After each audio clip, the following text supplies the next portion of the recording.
வணக்கம். செல்வகுமாரின் மாலை வானிலை ஆய்வறிக்கை. அதிகாரப்பூர்வ வானிலை அறிக்கைக்கு இந்திய வானிலை ஆராய்ச்சித்துறை அறிக்கையை பார்க்கவும். 2025 அக்டோபர் 28 செவ்வாய்க்கிழமை மாலை 6 மணி ஆய்வறிக்கை. இந்த அறிக்கையில் மோந்தா புயல் கரை கடப்பது எங்கே, அங்கே பாதிப்பு எப்படி, தமிழ்நாட்டிற்கு மழைப்பொழிவு எப்படி, வரக்கூடிய நாட்கள் தமிழ்நாட்டில் மழை எப்படி, அடுத்த தீவிர மழை எப்பொழுது, உங்கள் ஊருக்கு எப்படி, எல்லாத்தையும் இதில் பார்ப்போம். இப்போ வங்கக்கடலில் உருவாகி தீவிர புயலாக நீடித்துக் கொண்டிருந்த மோந்தா கரை கடக்கக்கூடிய இடமாகிய கிழக்கு கோதாவரி மாவட்ட நர்சாபுரத்திற்கு தெற்கே 50 கிலோமீட்டர் தொலைவில் தொட்டுவிட்டது. கிட்டத்தட்ட கரையை தொட்டுவிட்டது. கரையை கடக்க தொடங்க இருக்கிறது. ஆனால் நாளை அதாவது இன்றைக்கு நள்ளிரவு, நாளை அதிகாலை 2 மணி வரைக்கும் இந்த நிகழ்வு நடக்கும், கடக்கிறது முற்றிலுமா. இதனால காற்று எப்படி இருக்கும் பார்த்தீங்கன்னா, இப்பவே கடுங்காற்று வீசிக்கொண்டிருக்கு. ஆனால் கரையை கடக்கும் போது தீவிர புயல் என்பது வெறும் சாதாரண புயலாக கரை கடக்கும். கடல்ல கடும் சீற்று இருக்கும். இந்த புயல் 5500 மீட்டருக்கு மேலே உயராம மேலே காற்றின் எதிர்ப்பு காரணமாக தட்டையாக மாறி அகலத்தில் கூடி வடகடலோர பகுதிகளுக்கு மழைப்பொழிவை கொடுத்து கொண்டு இன்னும் வரைக்கும் கூட திருவள்ளூர் மாவட்டத்தில் மழை தூறிக்கொண்டு தான் இருக்கு. ஆனால் இப்போ விட்டுருணும், கொஞ்ச நேரத்தில் இரவு 10 மணிக்கு மேலே நிச்சயமாக பழவேற்காடெல்லாம் மழை இருக்காது. நெல்லூர்லேருந்து விசாகப்பட்டினம் வரைக்கும் மழை இருக்கும். இதில் பாதிக்கும் மழைன்னு பார்த்தீங்கன்னா நெல்லூரிலிருந்து ராஜமுந்திரி வரைக்கும். குறிப்பாக அதிக பாதிப்புங்கிறது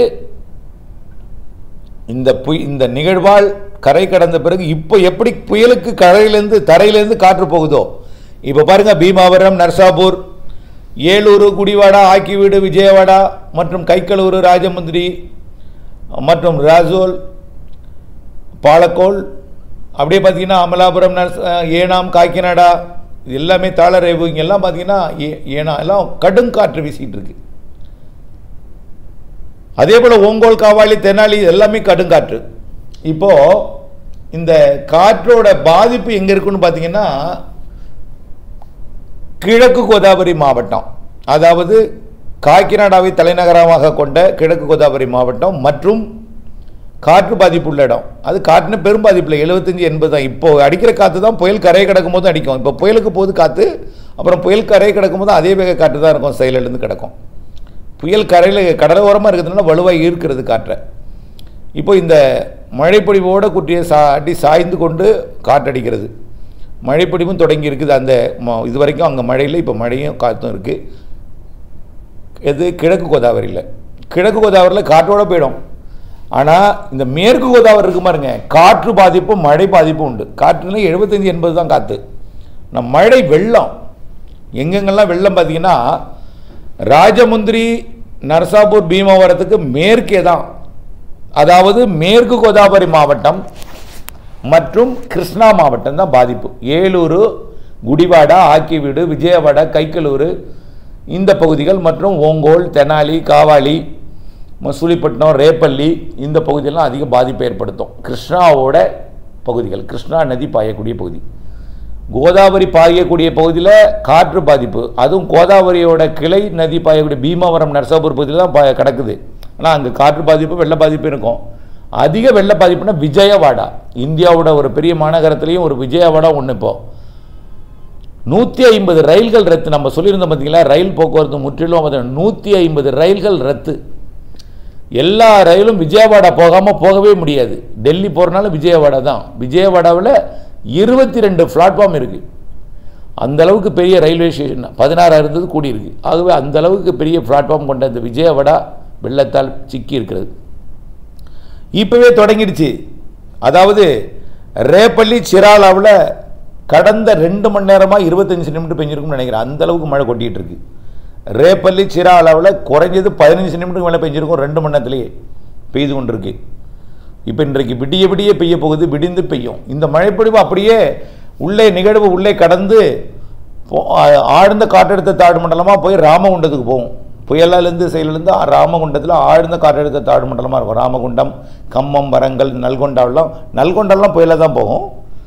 அது ராய்ப்பூர் போகும்போது ஆழ்ந்த காற்றழுத்த தாழ்வு மண்டலமாகவும், ராய்ப்பூர் தாண்டி அதை சத்தீஸ்கர் வடக்கு பகுதி போகும்போது அது தாழ்வு மண்டலமாகவும், பிறகு வெல்மார்க்கெட்டாகவும் மேற்கு வங்கத்தை நெருங்கும்போது வெல்மார்க்கெட்டாகவும், அப்புறம் மேற்கு வங்கத்தின் வடக்கு பகுதி போகும்போது ஒரு தாழ்வு பகுதியாகத்தான் அருணாச்சல பிரதேசம் வரைக்கும் போகுது.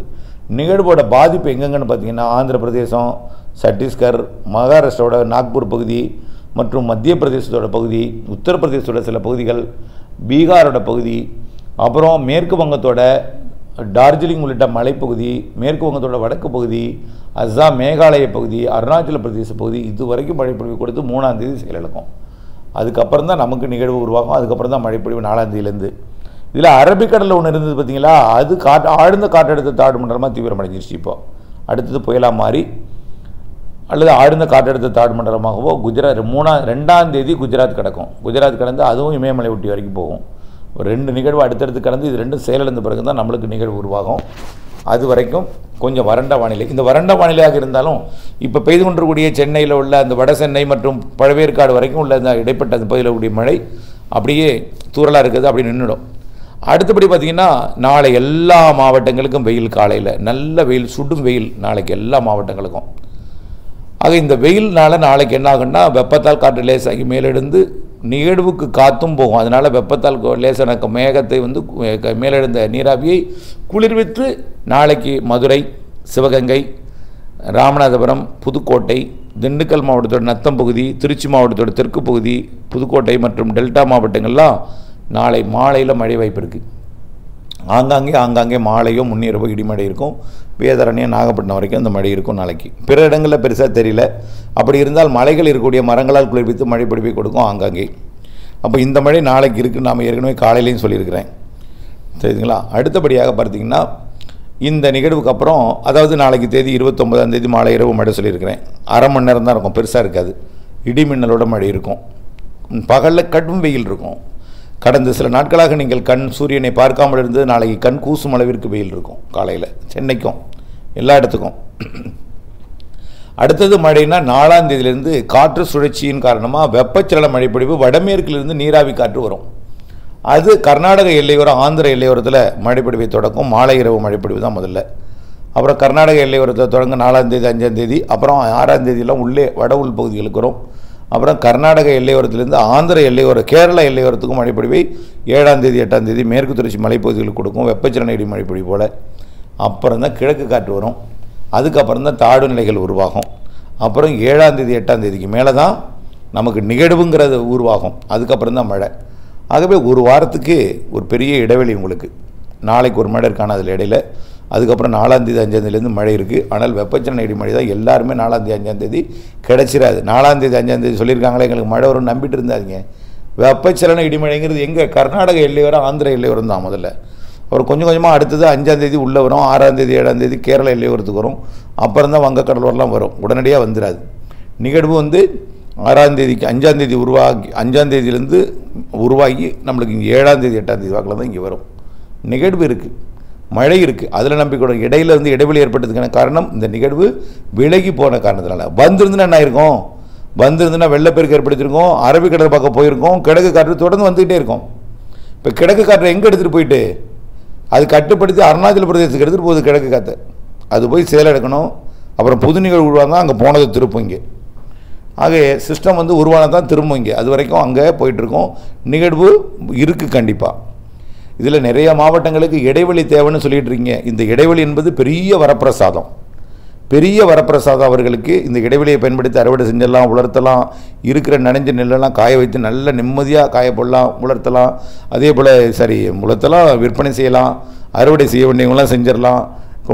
அதாவது சாலை போடுறது, கால்வாய் பணிகள், எல்லா பொது பணிகள்லாம் செஞ்சுக்கலாம். ஆனால் இந்த ரெட்டியார் சத்திரம், தாராபுரம், இதுவரை மழை இல்லாத நிறைய இடங்கள் இருக்குது. அந்த இடத்துல இருந்து இன்னும் எனக்கு கால் வந்துகிட்டே இருக்குது. தயவுசெய்து என்னால் எதுவும் செய்ய முடியாது. நான் சொல்லிட்டேன், ஒரு நிகழ்வு இப்போ தாங்க வடகிழக்கு பருவமழை தொடங்கியிருக்கு. எப்பொழுதுமே சில ஆண்டுகள்லாம் வடகிழக்கு பருவமழை வந்து நவம்பர் 1ஆம் தேதி தான் தொடங்கியிருக்கு. சில ஆண்டுகள் 1ஆம் தேதி தொடங்கியும் பனிப்பொழிவுலாம் இருந்துச்சு. சில ஆண்டுகள் வந்து வடகிழக்கு பருவமழையே தஞ்சாவூருக்கு கிழக்கு போன வருஷமே சில வருஷங்களாக சில ஆண்டுகள்லாம் தஞ்சாவூருக்கு மேற்கு போனதே கிடையாது சில ஆண்டுகள். ஆனால் பல ஆண்டுகள் நிறைய பொழிஞ்சிருக்கு. இந்த ஆண்டு வழக்கத்திற்கு அதிகமாக இருக்குன்னு சொல்லியிருக்கிறோம். முக்கடலும் வெப்பநிலை 30 டிகிரி. இப்போ எப்படி பாருங்கள், ஆந்திர பிரதேசத்தை நாளைக்கு பார்த்துட்டு புரிஞ்சுக்குங்க. நான் ஏற்கனவே பல முறை சொல்லியிருக்கிறேன். தென் மாவட்டங்களுக்கு ரெட்டியார் சத்திரத்துக்கு இப்போ பெய்யணும், இன்றைக்கே பெய்யணும், வறட்சி வந்துடுமோ, நிலத்தடி நீர் மட்டம் உள்ளே போயிட்டு குடிக்க தண்ணி இருக்காதுன்னு சொல்கிறீங்க. நான் ஒன்றே ஒன்று சொல்கிறேன், இப்போ தான் பருவமழை தொடங்கியிருக்கு. தென் மாவட்டங்களுக்கு பொதுவாக எப்போ மழை பெய்யும்? டிசம்பர் தான் பெய்யும். நான் என்ன சொல்லியிருக்கிறேன், முதல் நிகழ்வு ஆந்திர பிரதேசம், அடுத்த நிகழ்வு ஆந்திர பிரதேசத்தை ஒட்டியுள்ள தமிழ்நாடு, அடுத்த நிகழ்வு வடகடலோரம், வட மாவட்டங்கள், அடுத்த நிகழ்வு அப்படியே படிப்படியாக மத்திய மாவட்டம், டெல்டா மாவட்டங்கள், அதுக்கப்புறம் வட இலங்கை தென் மாவட்டங்கள், அடுத்து தென் மாவட்டங்கள், மன்னார் வளைகுடா, குமரிக்கடல் சொல்லியிருக்கிறேன். நிகழ்வு எல்லாம் வரும், கண்டிப்பாக நிகழ்வு இருக்குது. இப்படியே உங்களை விட்டுட்டு போயிடாது. இன்னும் இப்போவே உங்களுக்கு 22 சென்டிமீட்டர் கிட்ட மழை பெஞ்சிருச்சு. இன்னும் 23 சென்டிமீட்டர் பெஞ்சாலே சராசரி கூடுதல் மழை. பருவமழை தொடங்கி இப்போ தான் இன்றைக்கி 16ஆம் தேதி தொடங்குச்சு. 10 நாள் தான் ஆகுது. 10 நாள்லேயே இவ்வளோ அணைகள்லாம் நிரம்பி கிடக்குது. நல்லா புரிஞ்சுக்கிங்க, உங்களுக்கும் மழை உண்டு, வேறு ஒன்றும் செய்ய முடியாது. உங்களுக்கு கொஞ்சம் பொறுமையாக இருந்து அந்த மழையை நம்பிக்கையோடு பெய்யுங்கிற நம்பிக்கையை நான் இதுக்கு மேலே நான் ஏற்ற முடியாது, இதுக்கு மேலே நான் எதுவும் செய்ய முடியாது. தயவுசெய்து இதுக்கு மேலே நீங்கள் இதுக்கு மேலே நான் சில பேருக்கு சத்தியமும் பண்ணிட்டேன், இதுக்கு மேலேயே அவங்களுக்கு நம்பிக்கை வரல. தயவுசெய்து சொல்லிட்டேன், மழை இருக்குது, பருவமழை நிறைய இருக்குது. எப்போதும் நவம்பர் டிசம்பரில் தான் நிறைய மழைப்பிடிவை கொடுக்கும். பல வெள்ளங்கள்லாம் டிசம்பர் முதல் வாரத்தில் தான் வந்திருக்கு. நல்லா புரிஞ்சுங்க, டிசம்பர் முதல் வாரத்தில் தான் வந்திருக்கு பல வெள்ளங்கள். ஒக்கி புயல் எப்போ வந்துச்சு? டிசம்பர் இறுதியில் வந்துச்சு. நவம்பர் இறுதியில் தான் நிறைய புயல்கள்லாம் நிறைய வந்துச்சு. தானே புயல் நம்மளுக்கு எப்போ இருந்துச்சு? இறுதியில் தான் வந்துச்சு. எல்லா புயல்களும் பெரும்பாலும் நவம்பர் டிசம்பர் ஐப்பசியில் அடைமழையெல்லாம் பெய்யறதில்லை, கார்த்திகையில் தான் பெய்யுதுன்னு பல நாள் சொல்லியிருக்கோம். பனி வந்தாலும் மழை உண்டுன்னு சொல்லிட்டு இருக்கோம். தயவுசெய்து இதுக்கு மேலே உங்களுக்கு நம்பிக்கை வராமல் கவலையில் ஆழ்ந்திருக்கு, அடுத்தவங்களை குழப்பாதீங்க. தயவுசெய்து சொல்லிட்டு அங்கே இருக்கிறமே கோப்பி கொட்டுக்கொள்கிறேன். வானிலைக்கு கேளுங்க, பல முறை போய் சொல்லிட்டேன். இப்போ கூட விருதுநகர் மாவட்டத்திலேருந்து எல்லா இடத்துலையும் மழை பெஞ்சு சார், பயங்கரமான மழை, எங்கள் ஊரில் பெய்யல சார் அப்படின்னு அது ஒரு பிரச்சனை. தயவுசெய்து சொல்லிட்டேன், எல்லோருக்கும் நான் இப்போது கட்டி எடுத்துகிட்டு வர முடியாது, வந்ததை தள்ளிவிட முடியாது, தானாக தான் வரும், வர்றது தான் அறிவிக்க முடியும். ஆனால் இருக்குது. இந்த நிகழ்வு விலகி போன காரணத்தினால ஆந்திர பிரதேசம் போகிறது, அருணாச்சல பிரதேசம் போய் காற்று திசை மாறினா தான் புதிய நிகழ்வு உருவாகும். அது வரைக்கும் நம்ம பொறுத்து இருந்து தான் ஆகணும். மழையெல்லாம் சேர்த்து பெய்யும். நான் சொல்லிட்டேன், திரும்ப வறட்சி வராது, வறட்சியால் பிரச்சனை வராது, பற்றாக்குறை பிரச்சனை வராது, மழை தான் பிரச்சனைன்னு சொல்லியிருக்கோம். உதாரணத்துக்கு பொறுத்திருந்து பாருங்கள், நாளைக்கு என்ன வருது ஆந்திராவிலேருந்து ரிசல்ட்டுன்னு பாருங்கள்.